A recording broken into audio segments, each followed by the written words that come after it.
Community radio ബെൻസുകൾ ഇപ്പോൾ life tips തയ്യാറാക്കി അവതരിപ്പിക്കുന്നത് ഖാൻ കരിക്കോൾ. സാങ്കേതിക സഹായം ബോണി ജെ ബേസി. ലൈഫ് ടിപ്സിലേക്ക് ഏവർക്കും സ്വാഗതം. ഞാൻ ഖാൻ കരിക്കോൾ. പഠനവും പരീക്ഷവും കാര്യക്ഷമമാക്കാൻ പഠനമല്ലാതെ മറ്റെന്താണ് വേണ്ടിയിരിക്കുന്നത്? ഈ വരുന്ന 10ാം ക്ലാസ് 12ാം ക്ലാസ് പരീക്ഷകളിൽ ഉന്നത ഗ്രേഡോടെ വിജയം നേടണമെന്നാണ് പൊതുപരീക്ഷ എഴുതുന്ന എല്ലാ വിദ്യാർത്ഥികളും ആഗ്രഹിക്കുന്നത്.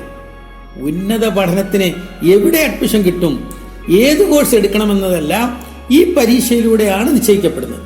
അതിനാൽ പൂർണ്ണ ശ്രദ്ധ ഈ പഠനത്തിൽ തന്നെ ആകണം. കുറഞ്ഞ സമയം കൊണ്ട് പരീക്ഷയിൽ ഉയർന്ന ഗ്രേഡ് നേടുവാനുള്ള ടിപ്സുകളാണ് ഇതിലൂടെ നൽകിക്കൊണ്ടിരിക്കുന്നത്. പഠനം കാര്യക്ഷമമാകണമെങ്കിൽ പഠനത്തോട് ചേർന്ന് വരുന്ന മറ്റ് ചില കാര്യങ്ങളും ശരിയായി തന്നെ പോകണം. അത്തരം കാര്യങ്ങളാണ് ഇനി ഞാൻ സൂചിപ്പിക്കുന്നത്. വ്യായാമം, ഉറക്കം, ആഹാരം, വെള്ളം എന്നിവ അതിൽ ചിലതാണ്. പഠനം ബുദ്ധിപരമായ ഒരു പണി തന്നെയാണ്. പഠനത്തിന് തലച്ചോർ നന്നായി പ്രവർത്തിച്ചേ പറ്റൂ. തലച്ചോറിന് വെള്ളം അത്യാവശ്യമാണ്. ഒരു ദിവസം കുറഞ്ഞത് 8 ഗ്ലാസ് വെള്ളമെങ്കിലും കുടിക്കണം. പഠിക്കാനിരിക്കുമ്പോൾ ഒരു കുപ്പി ശുദ്ധജലം കരുതണം. വെള്ളം കുടിക്കുന്നതിന് പകരം കോളകൾ വാങ്ങി വെച്ച് കുടിക്കുന്ന ശീലം ചില കുട്ടികൾക്കുണ്ട്. അത് പഠനത്തെ നെഗറ്റീവായി ബാധിക്കും. കൃത്രിമ പാനീയങ്ങൾ മാനസിക സമ്മർദ്ദം ഉണ്ടാക്കുന്നതായിട്ടാണ് അറിയാൻ കഴിഞ്ഞിട്ടുള്ളത്. പഠനവും പരീക്ഷകളും മാനസിക സമ്മർദ്ദം ഉണ്ടാക്കുന്ന പ്രവൃത്തികളാണ്. സമ്മർദ്ദം ലഘൂകരിക്കാൻ ചെറിയ തോതിൽ വ്യായാമവും വേണം. സമ്മർദ്ദം കുറയ്ക്കാൻ വ്യായാമം നല്ലതാണ്. വ്യായാമം ചെയ്യുമ്പോൾ സെറാട്ടോണിൻ എന്ന ഹോർമോണിന്റെ ഉത്പാദനം വർദ്ധിക്കുന്നു. സന്തോഷകരമായിരിക്കുന്നു എന്ന തോന്നലും ഉണ്ടാവും. പരീക്ഷ അടുത്ത സമയത്ത് വലിയ വ്യായാമ രീതികളൊന്നും വേണ്ട. 5 മിനിറ്റ് പുറത്തുള്ള ശുദ്ധവായു ശ്വസിച്ച് നടന്നാൽ മതി. ഇനിയിപ്പോൾ അതിന്റെ സമയവും വർദ്ധിപ്പിക്കണ്ട. ഉന്മേഷം ലഭിക്കാൻ മറ്റൊരു വഴിയുണ്ട്. എഴുന്നേറ്റ് നിൽക്കുക, കാൽവിരൽ നിലത്തൂന്നി ഉയരുക, കൈവിരലുകളും ഉയർത്തുക. 5 പ്രാവശ്യം അങ്ങനെ ആവർത്തിച്ചാൽ നല്ലൊരു വ്യായാമം ആയി ഉന്മേഷവും ലഭിക്കും. ബോറടി മാറ്റാൻ മുഖം കഴുകാം. കഴുകുമ്പോൾ നനഞ്ഞ കൈകൊണ്ട് ചെവിയുടെ പുറകുവശം കൂടി തടവുക.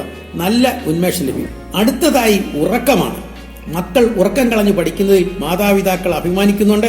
പക്ഷേ പരീക്ഷാ കാലയളവിൽ ഉറക്കം അത്യാവശ്യം തന്നെയാണ്. പഠിച്ച കാര്യങ്ങൾ തലച്ചോറിൽ ശേഖരിക്കുന്നത് ഉറങ്ങുമ്പോഴാണ്. ബുദ്ധിമുട്ടുള്ള വിഷയങ്ങൾ ഉറങ്ങുന്നതിന് മുമ്പ് പഠിച്ചാൽ കൂടുതൽ സമയം ഓർമ്മയിൽ നിൽക്കുകയും ചെയ്യും. 6 മണിക്കൂർ തുടർച്ചയായി തന്നെ ഉറങ്ങണം. എങ്കിലേ ഉണർന്നിരിക്കുമ്പോൾ പഠനം കാര്യക്ഷമമാകും. ഉറക്കം ഉണർന്ന ശേഷം പഠനത്തിൽ ശ്രദ്ധ കേന്ദ്രീകരിക്കാൻ കഴിയുകയുള്ളൂ. രാത്രി ഇടയ്ക്കൊക്കെ ഉണർന്നു പഠിക്കുകയും പിന്നീട് ഉറങ്ങുകയും ചെയ്യുന്ന ശീലം നല്ലതല്ല. രാവിലെ ഉണർന്നു പഠിക്കുന്ന ശീലം സ്ഥിരമാക്കി മാറ്റണം. മനസ്സ് ശാന്തമായിരിക്കുമ്പോഴേ പഠിച്ച കാര്യം പുറത്തെടുക്കാൻ കഴിയും. അടുത്തതായി ആഹാരക്കാര്യമാണ്. പഠന കാലയളവിൽ സസ്യാഹാരമാണ് ഉത്തമം. എങ്കിലും ചോറും മീൻകറിയും നല്ലതാണ്. പക്ഷേ പൊറോട്ടായും ഇറച്ചിക്കറിയും ബിരിയാണിയും പരീക്ഷ കഴിയുന്നവരെ ഒഴിവാക്കണം. പരീക്ഷ മുഴുവനായി എഴുതി കഴിയുന്നവരെ ബൈക്ക് ഓടിക്കൽ, ഉയരങ്ങളിൽ കയറുക, മറ്റ് അപകട സാധ്യതയുള്ള ഒരു കാര്യത്തിലൂടെ ഇടപെടരുത്. ബ്ലേഡ്, കത്തി എന്നിവ കൊണ്ടുള്ള കളികളും വേണ്ട. ആരോടും പിണം കണ്ട വഴക്കടിക്കുകയും വേണ്ട. അത് മനസ്സിൽ സമ്മർദ്ദം ഉണ്ടാക്കും. എത്ര പഠിച്ചാലും പരീക്ഷയിൽ മികച്ച പ്രകടനം കൈവരിക്കാൻ കഴിഞ്ഞെന്ന് വരില്ല. ശാന്തമായതും എന്നാൽ ഊർജ്ജസ്വലതുമായി മനസ്സ് നിലനിർത്താൻ വേണ്ട കാര്യങ്ങളാണ് സൂചിപ്പിച്ചത്. ഇവ ഉൾക്കൊണ്ട് പരീക്ഷാ കാലയളവിൽ പ്രവർത്തിക്കൂ. ഉയർന്ന ഗ്രേഡോടെ നിങ്ങൾക്ക് പരീക്ഷ എഴുതാൻ കഴിഞ്ഞിരിക്കും തീർച്ച.